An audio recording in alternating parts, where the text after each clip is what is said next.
చూడంగానే గోరు మిఠాయి అనుకున్నారా? కాదండి, అప్పడాలు అయ్యాయి. ఎందుకంటే నేను చేసినవి అలా కాదు, ఇలా అయ్యాయి. నేనేమో ఒక ఎక్స్పెక్టేషన్స్తో చేసుకుంటే ఇవేమో బెడ్స్ కొట్టేశాయి. అయినప్పటికీ కూడా టేస్ట్ అయితే చాలా బాగుంది, క్రిస్పీగా. సో కాకపోతే షేప్ రాలేదు. ఆ షేప్లో ట్రై చేయడానికి హాఫ్ అన్ అవర్ టైం తీసుకున్నాను. అయినప్పటికీ కూడా నా గోరు చెదిరిపోయింది, కానీ గోరు మిఠాయి కూడా రాలేదు.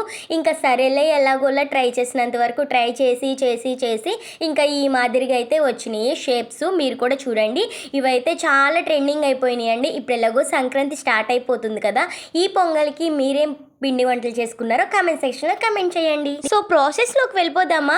ముందుగా మీకు గీ ఉంటే గీ, ఆయిల్ ఉంటే ఆయిల్ బాగా హీట్ చేసుకొని పక్కన పెట్టేసుకోండి. నేనైతే గీ తీసుకున్నాను.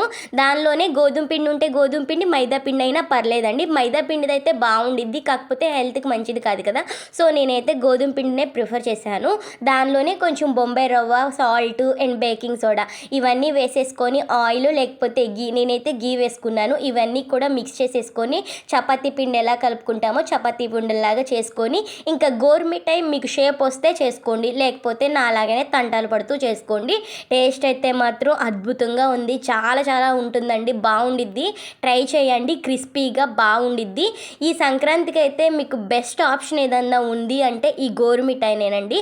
షేప్ బాగాపోయినా కానీ టేస్ట్ బాగుంది. వీడియో నచ్చితే సబ్స్క్రైబ్ చేయడం మర్చిపోకండి. Thank you.